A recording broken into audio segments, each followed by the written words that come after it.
சுடல என்ன சித்தி இன்னைக்கு என்னம்மா சித்தியா சித்தியா சரி அதனால இன்னைக்கு நீ போயிட்டு வாப்பா. சரி சித்தினா சித்தி இன்னைக்கு நீ போயிட்டு வாப்பா. சரி நாளைக்கு நீ வேணுமங்க பிணத்தை மறுபடியும் வந்து சாப்பிடலாம்டா. ஐயா என்ன பார்வதிக்கு பேச்சியம்மா என்ன வேணும்? தங்கச்சி தான் வேணும். அதனால நான் முறை சொன்னேன். தங்கச்சியாவே இருந்தாலும் இந்த வார்த்தை கேட்டாத வளர்த்தவளை பார்த்து சித்திரை கேட்டா எவ்வளவு ஒத்துக்கிடுவாளா? அப்ப அம்மானு தான் சொல்லணும். பிறகு நான் தான் அறிவு இல்லாம சொல்லிட்டேன். அதனால அம்மானு கூப்பிடு, எந்த தப்புமே கிடையாது. சரி அதை விட்டுட்டு நீ அங்க வாங்க. அதை விட்டுட்டு நீ தேவையில்லாம மேல கீழே பேசிக்கிட்டு இருந்தேன்னு வை. நான் நினைச்சு நான் சொன்னது வேற. நான் வாயை வச்சு சும்மா இருக்க மாட்டோம்ல. வாயை கொடுத்துட்டு வாசரி வாங்கணும்ல. சரி போதும், சிமக்கு மட்டுக்கும் போதும். சரி கேட்ட கருவியும் நல்லவும் பெரியவனா கைத்த போட்டு போய் முடியும்.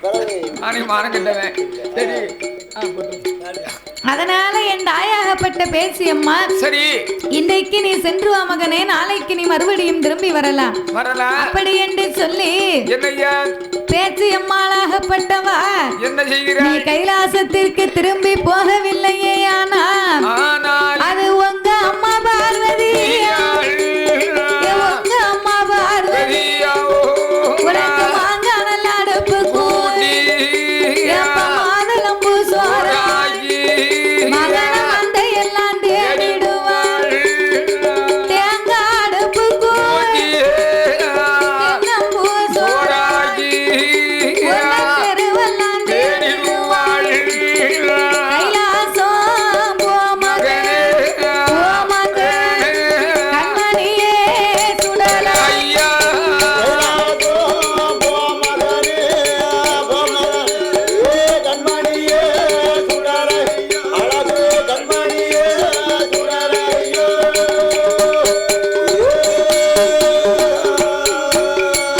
அப்படின்னு பேச்சியம்மா சொன்ன உடனே அப்பா மாயாண்டி, ஐயா நீ கைலாசத்துக்கு போகலையானா என்ன உங்க அம்மா பார்வதி எங்க போனானோ காங்கலேன்னு உன்னை தேடுவாடா. ஆமாடா ஆ? தேடுவாடா அப்படின்னு சொல்லி சரி நீ இன்னைக்கு போயிட்டு வா.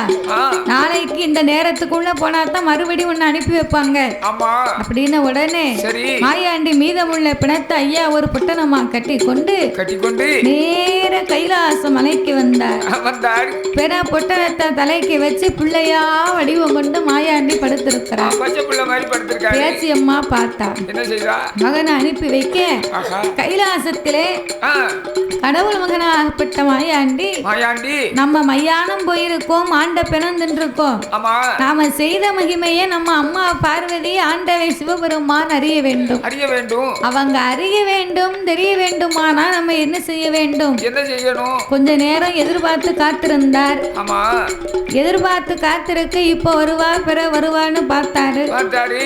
போனவா திரும்பி வரவே இல்லை. இல்ல இல்ல வரல. என்ன உடனே ஆமா மறுபடியும் ஒரு குரல் ஓசை கொடுக்க வேண்டும் என்று மாயாண்டி சுடலை புதுக்குளம் ஐயா என்னையா அவர் எப்படி குரல் ஓசை கொடுத்தார்? எப்படி ஐயா? அவர் வாயர் பசித்ததொரு குழந்தை போல, வாயர் பசித்ததொரு குழந்தை போல வாய் திறந்து அழுவார், உடல் துடித்ததொரு குழந்தை போல கூவா நல்ல கூவாய் என்று குரல் ஓசை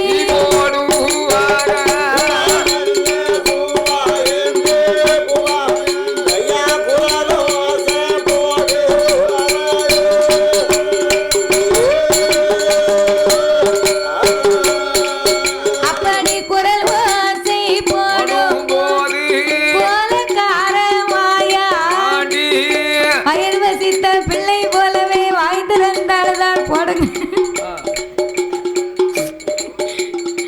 குடல் துடித்த பிள்ளை போல ஆமையா குவா குவா என்று குரல் ஓசை போட்டார் மாயாண்டி. ஆமா பிள்ளை அழுது, பிள்ளைக்கு பினாயில கொடுங்க. பச்சை பிள்ளைன்னா பால் டப்பா கொடுக்கல. சரி கிழட்டு பிள்ளை அழுதா பினாயில தான் கொடுக்கணும். பினாயில கொடுத்தீங்கன்னா எனக்கு ரொம்ப சந்தோஷம். அது பினாயில கொடுக்கலாம். பிள்ளைக்கு ரொம்ப தொண்டெல்லாம் சிக்குது. நானே நாளைக்கு போய் பேதிக்கு மாத்திரை சாப்பிடணும்னு வந்தேன். ஆமா அது வேண்டாம். ஏன் சந்தி போலியா? அதனால விநாயகரை கொடுத்தேன்னு வைங்க. சரி என் உடம்பெல்லாம் நல்லா சுத்தமாயி போகும். ஆமா குடல் போய் சுத்தமாயிரும். ஆமா 2 பாட்டில் வாங்கிட்டாங்க காலையில. சாயந்தரம் அந்த ஓட்டம் ஓடினாரு. சரி அவசரம் சும்மா சும்மா எந்த காலம் ஓட்டம் ஒரே மாட்டேன். சரி அதனால என்னய்யா மாயாண்டி இப்படி குரல் ஓசை கொடுக்க கொடுக்க பார்வதா தேவியாகப்பட்டவா என்னய்யா ஐயோ என்ன பகவான பார்க்க வந்த நம்ம பிள்ளை எல்லாம் மறந்து போனோம். ஆமா நான் தெரியவே இல்லை. ஒரு ஆள் நீங்க பகவான பார்க்க வந்தோம். சரி பிள்ளைய மறந்து போனோம். ஆமா சிவனார பார்க்க போனோம். சிவ குழந்தைய ஆமா தெய்வ பிள்ளைய மறந்து போனோம். மறந்து போனோம். அதனால என்னய்யா பிள்ளை வயிறு வசித்து அழுது கொண்டிருக்கிறான் முழுக்கு. ஆமா இப்பொழுதே சென்று நாமல் என்னவென்று பார்ப்போம் என்று என்று பார்வதியே தொட்டில் பக்கத்திலே ஓடி வந்தார். வந்தாள். தொட்டில் பக்கத்திலே ஓடி வந்து பார்க்க என்னய்யா அந்த மாயாண்டிக்கு மேல ஒரே மாண்ட பிணவாட அடிக்கி அடிக்கின்றது. செண்பக பூ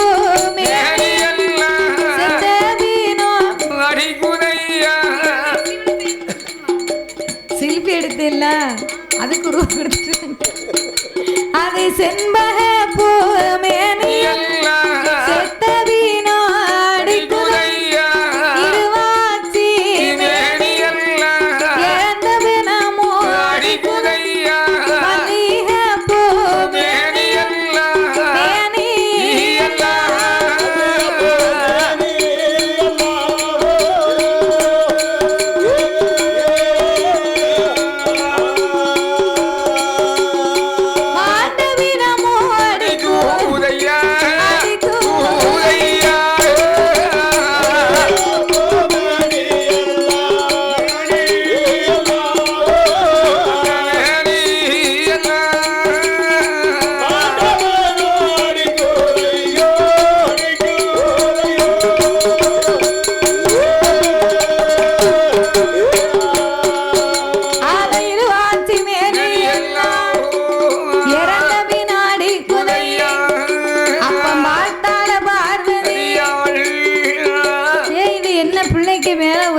பிணவாடடிக்கு மதலைக்கு மேல ஒரே மாண்ட பிணவாடடிக்கு மவன மாயானம் போயிருக்கான். மாண்ட பிணம் தின்றுக்கான் பானிபுரி கடையில. அதனால இப்பேற்பட்ட பிள்ளையை இனி இந்த கைலாசத்துல வைத்திருக்க கூடாது.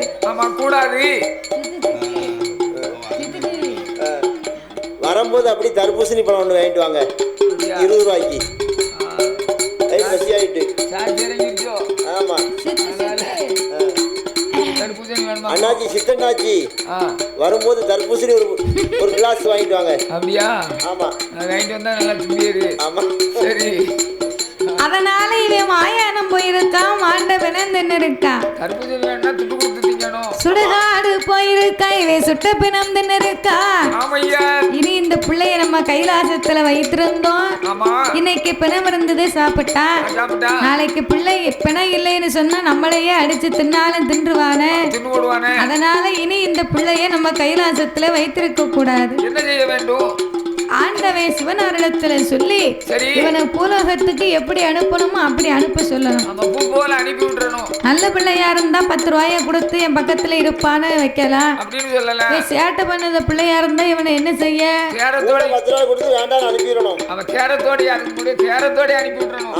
மசங்க விடக்கூடாது. ஆமா 10 ரூபாய்க்கு கூட 10 ரூபாய் கொடுத்து போயிட்டு வாப்பா ஊருக்கு அப்படின்னு சொல்லுவாங்க. அப்படின்னு அனுப்பிடணும். அது மாதிரி சரி இந்த மாயாண்டி சுடலையான ஆமா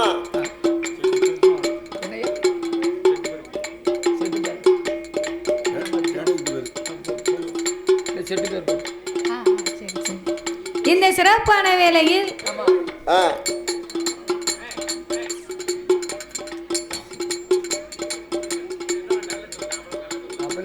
இந்த சிறப்பான வேளையில் பாடும் நாமளுக்கு பரிசளிக்க வேண்டும் என்று அன்பும் பண்பும் பாசங்களும் நிறைந்து நாமளுக்கு கல்லை பணம் கொடுத்து ஆதரித்த செல்வச்சீமான் ஸ்ரீ கணேஷ் சவுண்ட் சர்வீஸ் சார்பாக ஐயனார் ஊத்தை சேர்ந்த ஸ்ரீ கணேஷ் சவுண்ட் சர்வீஸ் சார்பாக நாமளுக்கு ஒளி அமைத்து தரக்கூடிய உரிமையாளர் அண்ணார் அவர்கள் மறுபடியும் நாமளுக்கு பரிசீலிக்க வேண்டும் என்று துரைப்பாண்டி அண்ணாருடைய அன்பு கரத்தாலே மறுபடியும் நாமளுக்கு 101 லட்சத்தை அன்பளிப்பாகவே அள்ளி கொடுத்து உள்ளார்கள். அப்படியாகவே பரிசீலித்த அன்பு உள்ளம் பார்க்க சிறந்தது பாவராஜம், குளிக்க சிறந்தது குற்றாலம். அது போன்று ஒலி அமைத்து தருகின்ற நம்மளுடைய ஸ்ரீ கணேஷ் சவுண்ட் சர்வீஸ் ஒன்றாகும். அதே மாதிரி கட்டணத்திலே சிறந்தது தாஜ்மஹால், அதுபோல உயர்ந்தது ஸ்ரீ கணேஷ் ஒலிபெருக்கி நிலையமானது. அதே மாதிரி அப்போதுக்கு அப்போது வெளியாகும் ரிக்கார்டுகளை கொண்டும் கேசட் மூலமாகவும், இப்ப கேசட் கிடையாது, ரிக்கார்டு கிடையாது, இப்ப என்னது டச் மொபைல் மூலமாக, அதாவது களிர் களிர் என்று சொல்லக்கூடிய மைக்கு செட்டை கொண்டு, அதாவது குறைந்த செலவில் நிறைந்த முறையில், அதாவது கல்யாண வீடு கலகலங்க மேடை பிரச்சாரம் மேன்மையடைய கோவில் குடைவிழா கோலாகாலமாக இருக்க ஒலி அமைத்து தருகின்ற ஸ்ரீ கணேஷ் ஒலிபெருக்கி நிலையமானது. பாருங்களேன், அப்பா சீரியஸ் லைட்டுகளும் போர்டுகளும் ஓம்போடு அதாவது ஓம்போடு குத்து விளக்கு பெரிய பெரிய கபோர்டு, அதாவது பெரிய போர்டுகள் அம்மன் போர்டு, இங்கிலீஷ் தெரியாது ஆக்சன் தட்டி என்று சொல்லக்கூடிய அப்பேற்பட்டவர்களை கொண்டு அன்போடும் பண்போடும் ஒலி அமைத்து தருகின்ற ஸ்ரீ கணேஷ் ஒலிபெருக்கி நிலையமானது 1 10 100 கோடிகளாக கரண்ட் இருக்க இடத்துக்கும் கரண்ட் இல்லாத இடத்திற்கும் ஜெனரேட்டர் மூலமாக பேட்டரி மூலமாக ஒலி அமைத்து தருகின்ற ஸ்ரீ கணேஷ் என்று சொல்லக்கூடிய ஒலிபெருக்கி நிலையமானது. அதாவது நம்ம தர்மசாஸ்திராவுடைய கிருபையினால எப்படி வாழ வேண்டும், எப்படி அவர்களுக்கு அடுத்தபடியாக வடக்கு செல்லியநல்லூரை சேர்ந்த சிவலப்பேரி சுடலை மாடன் துணையை கொண்டு அல்லல்காத்த ஐயனாரின் துணையை கொண்டு ராமர் அவர்களும் உதய அவர்களும் உச்சிமாகாளி அவர்களும் அபிஷேக் அவர்களும் மணிகண்டன் அவர்களும் உலகம்மாள் அவர்களும் சுவிக்ஷா அவர்கள் சார்பாகவும் மாரிஜயா அவர்கள் சார்பாகவும் ஊர்வி அவர்கள் சார்பாகவும் ராமருக்கு 101 லட்சத்தை அன்பளிப்பாகவே அள்ளி கொடுத்து உள்ளார்கள். பரிசளித்த ஆதரித்த அன்பு உள்ளம் ஐயா வாழ வேணும், வளர வேணும், வளர வேணும், ஐயேகம்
சிறப்பு வச்சு வாழ வேண்டும் என்று தர்மசாஸ்தாவை வணங்குகிறோம் ஐயா.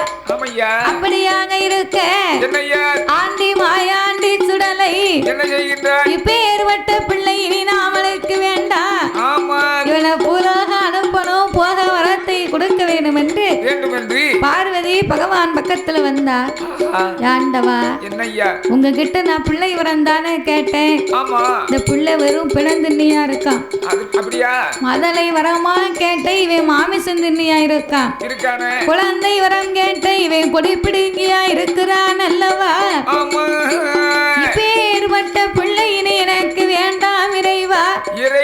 இவனை பூலோக அனுப்புங்க, நீங்க போக வரத்த கொடுங்க, எனக்கு வேண்டாம். அவன் தேவை உள்ள நேரம் நீ குழந்தை வர வேணும்ங்கிறது, குழந்தை வேண்டாம்னு சொன்னா பூலோக அனுப்ப சொல்லுறது, இதே வேலையா போச்சு பார்வதி, இதே வேலையா போச்சு. அதனால எம்மா பார்வதி இந்த பிள்ளைய 8 நாளைக்குள்ள பிறந்தா ஆரனில்ல ஆண் குழந்தை உனக்கு வேண்டாம். இவன் மாயானம் போவான், மாட்ட பெண தம்பாம என்னையாச்சு உங்களுக்கு மாயானம் போவான், மாண்ட பெணந்தும்பாம்னு சொன்னேன். என் பேச்ச நீ கேட்டியா? அண்ணாச்சி தர்பூசணி பழத்தைங்க அண்ணாச்சி ரைட்டு சொன்னோம்ல. சரி நீ மறந்துட்டு தர்பூசணி கேட்டாராம். ஆமா அவர் வாங்கிட்டு வரலையா? அப்படியா? தர்பூசணி அப்ப அவருக்கு சார்ஜ் இறங்கி போச்சு. சார்ஜ் இருந்தா ஒரு ஒயர கனெக்ஷன் கொடுங்க ஐயாவுக்கு, சார்ஜ் படும். அதாவது எனக்கு சக்கரை வியாதி இருக்கு. அப்படியா? ஆமா, ஓயாம ரொம்ப பசிக்கு. சரி ஆமா, காலைல சாயந்தரம் 8 மணிக்கு ஒரு 10 இட்லி சாப்பிட்டேன். சரி அம்பூட்டு செமிச்சு போச்சு. அப்பளம் போனீங்களா? இட்லி சாப்பிட்டீங்களா? அப்பளம் இட்லி சாப்பிடல. அப்படியா? ஆமா சரி ஒண்ணுமே இல்லையா? அப்படியா? சரி இருக்கட்டும், வச்சுக்கோங்க. ஆமா இருக்கட்டும். சரி அப்ப என் அப்பனாகிய மாயாண்டி சுடலை வேறுபட்ட பிள்ளை இனி எனக்கு வேண்டாம் ஐயா. இன்னைக்கு பணம் இருந்தது சாப்பிட்டான், நாளைக்கு பணம் இல்லைன்னா என்னையவே அடுத்து சாப்பிட்டாலும் சாப்பிட்டுருவானே அப்படின்னு உடனே பகவானும் பார்வதியும் தொட்டில் பக்கத்திலே வந்தார்கள். எப்பா மாயாண்டி, செய்வதையும் செய்துவிட்டு சிறு பிள்ளையா படுத்திருந்தா என்னப்பா அர்த்தம்? ஒண்ணும் தெரியாம படுத்திருக்கேப்பா. அதனால அதனால இப்பொழுதே உன் சுயரூபத்தை எடுத்து என் முன்னாலே உன் ரூபத்தை காட்டு அப்படின்னு உடனே மாயாண்டி துள்ளி குதித்தார். 21 வயது உள்ள இளவட்ட பிள்ளை எப்படி ஒரு சுரூபமாக இருக்கிறாரோ அப்படி ஒரு வடிவமாக செக்க சிவப்பழகன், செந்தூர பொட்டழகன், வங்கி தலையழகன், வாடாமல்லி பொட்டழகன், கோர தலையழகு, குங்குமுக பொட்டழகே,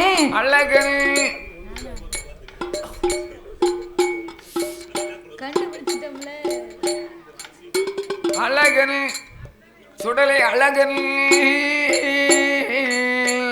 ஆமா அவன் நான் சொல்ல ஆமான்னு கேட்கணும்ல. தாத்தா உனக்கு பழம் வந்துட்ட எனக்கு இல்லையப்போ. சும்மா போதுமா? நீங்க சாப்பிடுங்க சாப்பிடுங்க சாப்பிடுங்க. ஏமா போதும், நம்ம வாங்கிட்டு வராதுங்க. நீ கேட்டது உனக்கு கிடைச்சிட்டு பரவாயில்ல, உனக்கு யோகம் இருக்கு தாத்தா.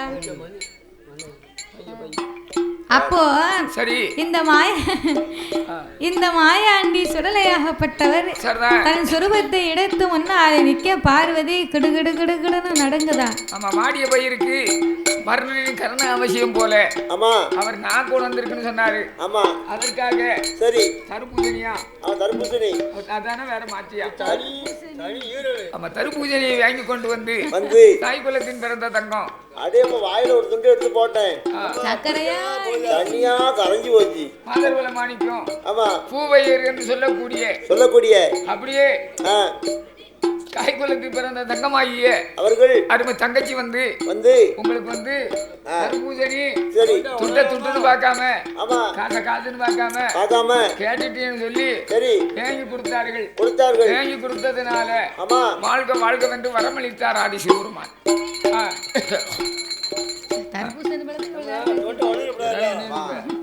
சும்மா வருது எப்படி 20-40 ரூபா இருக்கும். லேசா மனசு வேணுங்களா? அப்போ இந்த மாயாண்டி சுடலையாகப்பட்டவர் சரி ஆதி வெள்ளி கையிலே எப்பா எப்பா பகவானே, எப்பா எப்பா பகவானே, நாம் பூலோகம் போனோமா, வேண்டிய பலிகள் எல்லாம் விமலன் நீங்க கொடுக்க வேணும்.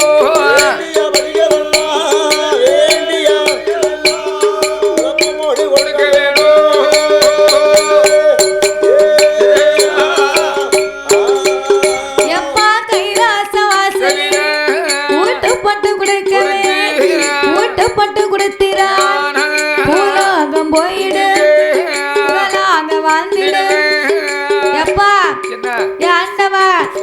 கைலாச வாசலிலே எனக்கு ஊட்டு போட்டு கொடை கொடுத்தீர்களையானா நான் பூலோகம் போவேன், புகழாக வாழ்வேன். உனக்கு எத்தனை கொடைப்பா வேணும்? கருப்பு கொடை வேணுமா இல்ல கலர் கொடை வேணுமா? கருப்பு கொடை வேண்டாம், கலர் கொடை வேண்டாம். இல்ல பட்டன் கொடை வேணுமா? அது உங்க வீட்டுக்காரி கொண்டு போய் அவன் யாருக்குனே காட்டுக்க, மழை தண்ணியா இருக்கு, வெள்ளத்துல 2 வாங்கிட்டு வரும்னா நாளைக்கு போன் போய் வாங்கிட்டு போகணும். சரி, அந்த கொடை இல்லப்பா, வேற எந்த கொடை? கைலாசத்திலே எனக்கு கோவில் கொடை விழா திருவிழா செய்து கொடுக்க வேண்டும். இந்த தர்மசாசாவுக்கு கொடை விழா நடக்கல. ஏ அப்பா, எங்க எல்லாம் போயிருக்கோம். இப்பேற்பட்ட ஒரு அலங்காரத்தை கண்டதே கிடையாது. கிடையாது. பந்தல் இந்த மாதிரி பார்த்தது கிடையாது. பணத்தை பணம்னு பார்க்காம ஏகப்பட்ட ரூபாயில செலவு பண்ணி இப்படி ஒரு குணத்தையும் பார்த்தது கிடையாது. இப்பேற்பட்ட குணத்தையும் எங்கும் பார்த்தது கிடையாது. ஆனா சரி, எப்பேற்பட்ட குணம்னா இதப்பா அன்பு உள்ளங்கள், நம்மளை ஆதரித்த சிங்கங்கள். சரி, அப்படி நம்மளுக்கு இந்த ஐயனுடைய வாசலிலே எப்படி திருவிழா நடக்கும் அத மாதிரி கையிலே அன்னைக்கு நடந்ததுதான் இன்னைக்கு நம்ம நடத்தி கொண்டிருக்கிறோம். அங்க நடந்த மாதிரி இங்க நடக்கு. அப்போ மாயாண்டிக்கு என்னையா எட்டாத பீடம் போட்டு ஏணி வைத்து மாலை சாத்தி 6 காலம் பீடம் போட்டு எனக்கு அர்த்த சாம ஊட்டு போட்டு கொடுக்க வேண்டும் அப்பா.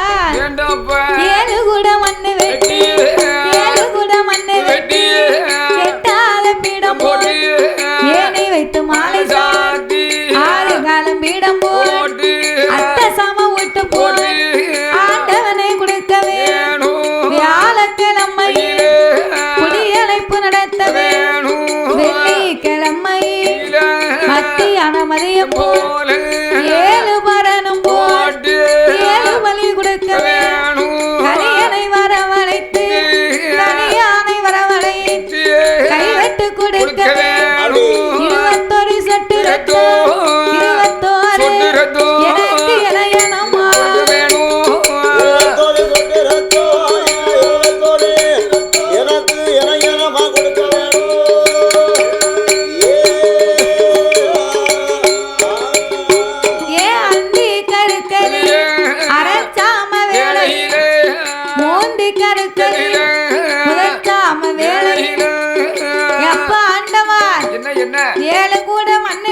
எட்டாத பீடம் போட்டு ஏணி வைத்து மாலை சாத்தி 8 8 நாளாக காப்பு கட்டி எனக்கு நோம்பிருந்து விரதங்களை செய்து முடிந்து மறு வியாழக்கிழமையிலே எனக்கு நீங்க குடியழைப்பு வைக்கணும்.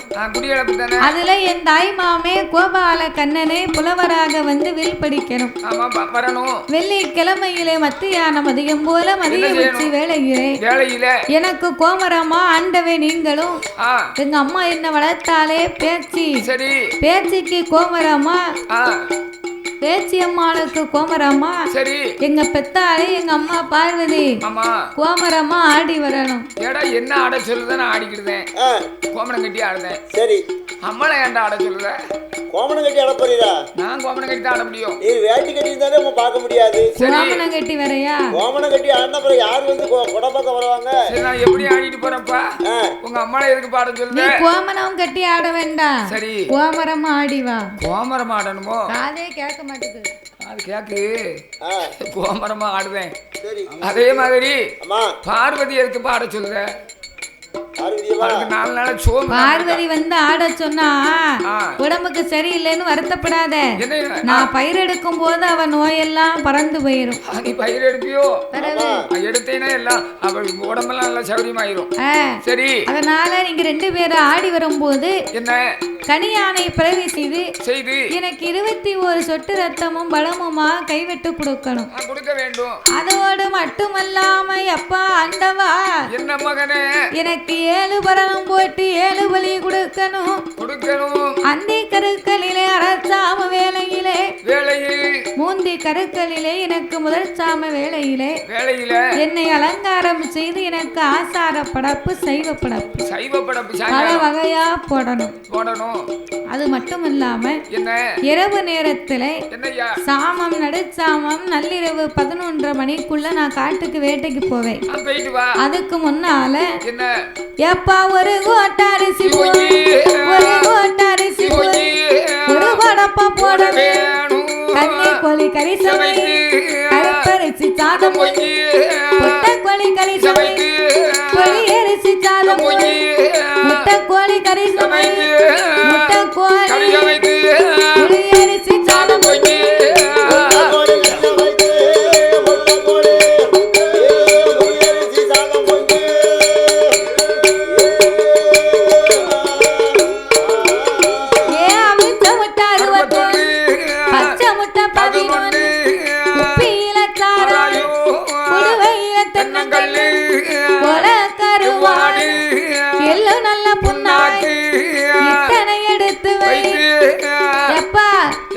எனக்கு குப்பி சாராயமும் குடுவையில தென்னங்கல்லும் சாராயத்தின் படி 15-20 வருஷம் ஆகுதுப்பா. சரி உன்னை பெத்த கடமுறைக்கு நான் கம்பி என்ன நினைக்கியோ? ஆமா சாராயமும் குடுவையில தென்னங்கல்லும் வேணும். நாங்க வேங்க போனோம்னு வையி என்ன போலீஸார் பிடிச்சுக்கிடுவாங்க. அப்படியா? பிடிச்சி உள்ளோன்னு தூக்கி போட்டுருவாங்க. உள்ள பிடிச்சு போனது ரெண்டாவது பிரச்சனை. எப்பா அதெல்லாம் இப்ப கிடையாது. சாராயமும் கல்லையும் நிப்பாட்டி 30 வருஷம் ஆச்சு அரசாங்கம் நிப்பாட்டி. சரி இப்ப கிடைக்காது. இப்ப வந்து ஒரே ஒரிஜினல் சரக்கு கிடைக்கு. ஆமா என்ன வெளிநாட்டு சரக்கு, கவர்மெண்ட் சரக்கு. ஆமா கவர்மெண்ட் சரக்கு. ஆமா உனக்கு எவ்வளவு நாள் வாங்கிட்டு வரப்பா? சாராயத்துக்கு கண்ணுக்கு பதிலா உனக்கு கவர்மெண்ட் சரக்கு ஒரு ஃபுல் பாட்டில் வாங்கி வச்சிருந்தேன். ஃபுல்லா ஒரு அட்டை பெட்டியை தூக்கிட்டு வந்துருந்தேன். ஒரு அட்டை பெட்டி. ஆமா உன் பாட்டு குடிச்சிட்டு வர மாதிரி ஒரு விண்டேஜ் ஒரு விஸ்கி. சரி அரசாங்க சரக்கு வாங்கி வைக்க என்ன பிராண்ட் மட்டும் வேணும்னு சொல்லு. அதான் சொல்லுது. நீ சொன்னது வாங்கிட்டு வரேன். அதத்தான்ப்பா சொல்லிக்கிட்டு இருக்கேன். சொல்லுமா. ஒரு விண்டேஜ் விஸ்கி கோல்கொண்டா சானக்ஸா. சரி அது இல்லைன்னு 1848. சரி ஒரு ராயல் அக்காடு லெமன் பக்காடி ஒட்கா. என்னது எங்க அக்காவா? உங்க அக்கா இல்லப்பா ஒட்கா. ஒட்காவா? ஆனா நீ சொல்லக்கூடிய பிராண்ட் பூரா விலை கூடுனது. விலை கூடுனது. நான் இந்த குடிச்சிட்டு போட்ட பாட்டை பூரா மோந்து பார்த்திருக்கேன். ஆனா எனக்கு அதை கொடுத்து வாங்க முடியாது. ஆமா என் உழைப்பு குறைவு. ஆமா அந்த விண்டேஜ் சரி என்னது விஸ்கி 1848 உங்க அக்காடா ஒட்கா ஒட்கா. அதெல்லாம் என்னால வாங்க தகுதி கிடையாது. ஒரே ஒரு விலை குறைஞ்ச விலை 145க்கு தான் வாங்கி அடிப்பேன். ரைட்டு அவ்வளவுதான் என்னால முடியும். அதை வாங்கி அடிக்க போய் தான் குடலை ஊசி கிடைக்கிறது. அதேதான் குப்பி சாராயமும் குடுவையிலே தென்னங்கல்லும் ஆமையா குளக்கருவாடு எள்ளு புண்ணாக்கு சுருட்டு ஆமையா இத்தனையும் எடுத்து வைத்து ஆமா எப்பாயா ஆண்டவா என்னை வணங்க வேண்டும். திரும்பி வரும்போது நான் படப்பின் முகம் பார்ப்பேன். சரி படப்பின் முகம் பார்த்து எனக்கு ஒரு கரைக்கடாயவும் நீங்க பழி கொடுக்கணும். என்ன கருங்கடா காக்க? சரி எது வெள்ளை வெள்ளை இருந்தாலும் பரவாயில்லையா போறது கருப்பா இருக்கணும். கருங்கடானா இப்ப வாங்கன்னா 30,000 ரூபாய். எனக்கு கணக்கு பார்க்காத அப்பா. எனக்கு கணக்கு பார்த்தா நீ இப்படி பயங்காட்டிக்கிட்டே என்ன மிரட்டு என்ன? சரி எப்படி கருங்கடாயை பிடிச்சு கொண்டு வந்து சொடனை கொடுக்கறத வந்து கணக்கு பார்க்க கூடாது. கணக்கு பார்க்க கூடாது. ஆமா எவனையும் ஏமாலையும் கொடுத்துட்டு போயிடணும். அதனால எத்தனை 1000 செலவாகணும் பரவாயில்ல. சரி எனக்கு வாங்கி கொடு. எப்படியாவது நான் எங்கனையாவது எந்த வீட்லயா போய் அழுத்துட்டு வந்துருந்தேங்கடாய. எந்த வீட்லயும் போய் அவுத்துட்டு வந்தா ஒன்ன பிடிச்சு கெட்டி வச்சிருவாங்க. கெட்டி வச்சான்னு சொல்லுவேன். எனக்கு கொண்டு போறையா? ஆமா சொடலைக்கு கொண்டு போறேன். சொடலைக்கு அப்படின்னு சமாளிச்சிருவேன். ஆமா அப்படி சொல்லுவாங்க. சரி கொண்டு போ சொடலைக்கு நான் கொண்டு போ அப்படிம்பாங்க. சரி சொல்லுவாங்க உன் முகரையை பார்த்துக்கிட்டு ஒரே போட்டுருவாங்க. சரி அதனால எனக்கு இத்தனையும் ஏற்பாடுகளை செய்து என்ன வணங்கினா பூலோகம் போறேன் புகழா நான் வாழ போறேன் அப்பா அப்பா அப்படின்னு சொன்ன உடனே சரி ஆட்டு வண்டி சம்மதித்து இந்த புதுக்குளம் சுடலை மாயாண்டிக்கு என் மேல வராதரும் என் மேலேதான் குளம் பக்கத்துல குளத்துக்குள்ளதான் இருக்கு. போயிட்டு வாப்போ. உன் மேல வாரது யாரு? அடங்காப்பிடாரி. அவன் வரல, அடங்காப்பிடாரி வருவா. அடங்காப்பிடாரி வந்தா அமைக்க முடியாது. சொல்லிக்கிட்டே இருக்கேன். ஆமா நானே நொஞ்சு போய் இருக்கேன். என் மேல வராதுங்க. அப்படியா? ஆமா சரி வந்துட்டான்னு சொன்னா சரி என்ன தூக்கி எரிஞ்சு அடியப்பா குப்பரை கொண்டு தள்ளிரும். ஆமா குப்பரை தள்ளிரும். அப்போ 4 பேர் சேர்ந்து பிடிக்க வருவாங்க. கிட்ட வந்துடாத. பிடிக்க வராத. கிட்ட வராத. பக்கத்துல இருக்க பொம்பளை என்ன பிடிக்கும் அப்படின்னு சொல்லுவேன். அந்த மாதிரி என்ன தெரியுமா? நல்ல பச்சை மட்டை இருக்குங்க. பச்சை மட்டை கொண்டாந்து 4 இலக்கு பேத்தி மாதிரி உள்ள பெண்கள்லாம் பளிர்னு அடிப்பாங்க. சாமி கேட்கணும். உனக்கு சாமி வருதுடா, நீ வந்து ஆம்பளையால் பிடிச்சா பிடிக்க சொல்ல வேண்டியானே அப்படின்னு சொல்லி நான் தான் அடிவிடணுமே. அடிக்காம மட்டையை கொண்டு வெளுத்துருவாங்க. சரி அப்ப என் மாயாண்டி இத்தனையும் கொடுத்தா நான் பூலோகம் போறேன் என்று சொன்ன போது ஆத்துமின்றி சம்மதித்த அப்பன் ஆகிய புதுக்குளம் சுடலைக்கு கைலாசம் மலையிலே என்னையா மாயாண்டிக்கு 7 கூட மண்ணை வெட்டி எட்டாத பீடம் போட்டு ஏணி வைத்து மாலை சாத்தி 8 நாளாகவே காப்பு கட்டி நோன்பு இருந்தார்கள். மறு வியாழக்கிழமை அன்னைக்கு மாயாண்டிக்கு குடியழைப்பு நடத்தினார்கள். என் பெருமானாகப்பட்ட கோபால கண்ணனை புலவராக வில்படிக்க அன்னைக்கு ஐயனாருடைய திருக்கதைகளை பாடி முடித்தார்கள். மறுநாள் வெள்ளிக்கிழமை விடிய காலம் ஆட்சி. மதிய கொடையின் போது சிவபெருமான் மாயாண்டிக்கு கோமரமாகவும் பேச்சுக்கு கோமராமா பார்வதியும் 2 பேருமே ஆடி வந்தார்கள். ஆடி வரும்போது அவர்கள் 2 பேரும் காலிலேயும் ஒவ்வொரு சிலம்பணிந்திருக்க அது ஒன்றோடு ஒன்று உரசி முத்து தெரித்து தலையிலே மணிமகுடத்தோடு தெய்வக்கனையான் வந்து பிறந்தார். அவரோ எண்ணெய் தேய்த்து தலைமுலகி காப்பு கட்டி மர உரலிலே அமர்ந்து கொண்டு 21 சொட்டுரு இணைய நம்ம கொடுப்பா ரத்தமும் பழமும் கைவட்டு கொடுப்பா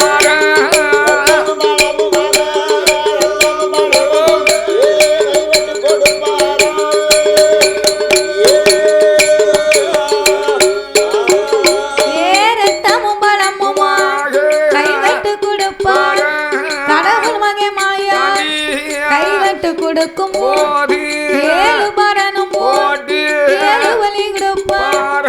சூலாடு ஒரு பரனே சுடலையான மாயாண்டி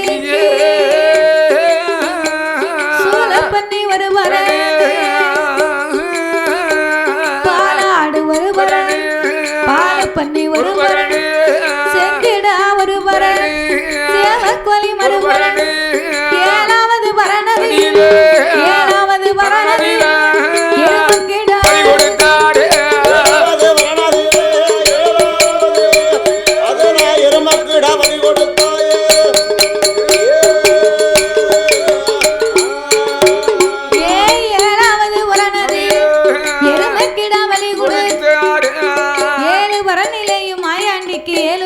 கொடுத்தார்கள். சாயங்கால நேரமாச்சு. அந்தி கலக்கல் அரசாம வேளை மூந்தி கருக்கள் முதல் சாம வேளையிலே மாயாண்டியை அலங்காரம் செய்து ஆசார படப்பு சைவ படப்பு போட்டார்கள். இரவு நேரத்துல மாயாண்டி சுடலைக்கு 1 கோட்டை அரிசி பொங்கி ஒரே படப்பா போட்டார்கள்.